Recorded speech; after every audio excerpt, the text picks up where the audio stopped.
Bonjour à toutes et à tous. Nous nous retrouvons aujourd'hui pour la revue de presse de janvier 2016. Bonjour Julie. Bonjour Enora. Le mois de janvier a été un mois plein d'actualités, n'est-ce pas ? En effet, actualité du territoire, de nos PME ou à l'international, on parle du pôle et de ses acteurs. Au niveau international s'est déroulé le CES, Consumer Electronics Show, le plus grand salon du monde dédié à la haute technologie à Las Vegas, du 6 au 9 janvier. Une édition qui a attiré plus de 165 000 visiteurs venus de 150 pays et a accueilli 3600 exposants. 5 startups, 3D Sounds Lab, AMA, Kerlink, Klaxoon et Optinvent. Et de nombreux visiteurs de nos deux régions y ont participé et ont fait la une. En effet, le pôle Image et Réseau était présent aux côtés de Mediaveil, SmartVisor, Arias Group, Europrocess, Lacroix Electronics, MFC Plateforme Santé, Niji et tant d'autres. C'est donc pas moins de 50 personnes qui étaient du voyage avec Bretagne Commerce International. Une occasion unique de valoriser les compétences du territoire dans le domaine du digital. Darin Beach, le directeur à l'international du pôle, faisait partie du voyage et revient sur les tendances de 2016. Voitures connectées, drones et smart grids ont été des produits phares de cette année. À lire sur le mag numérique. Actualité territoire.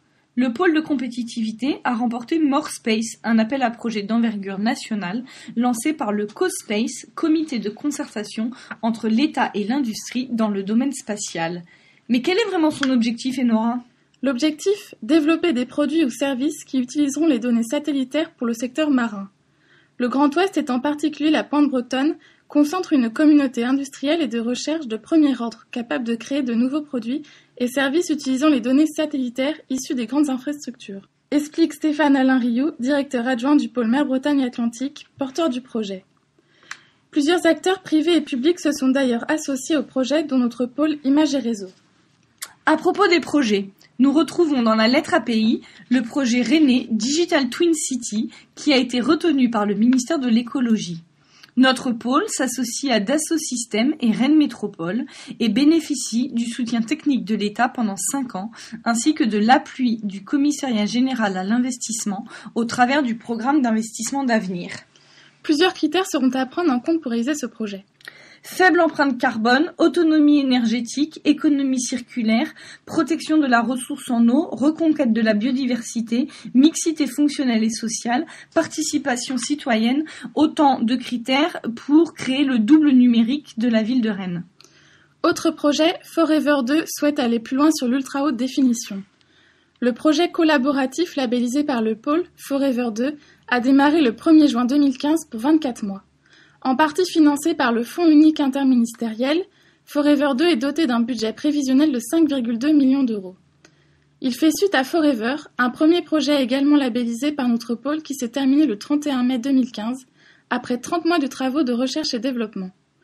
Le projet Forever 2 s'intéresse au format UHD TV, phase 2 qui va plus loin dans le rendu visuel en travaillant sur le contraste, les couleurs et les mouvements, détaille Marilyn Clar, en charge du projet pour Orange Labs.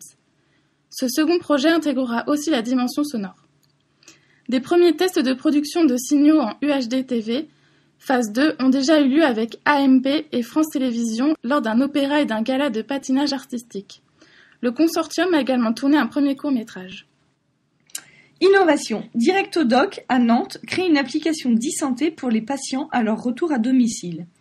La jeune société innovante vient de créer cette application qui est téléchargeable sur smartphone et tablette.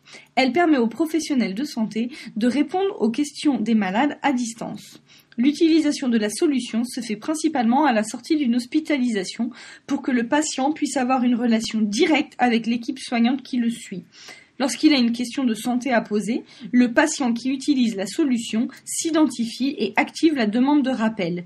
Le médecin est alerté et peut gérer les suites. Directo Santé bénéficie du soutien d'Atlampol, de BPPI France, du réseau Entreprendre, du pôle Image et Réseau, de la Nantec et de la région des Pays de la Loire.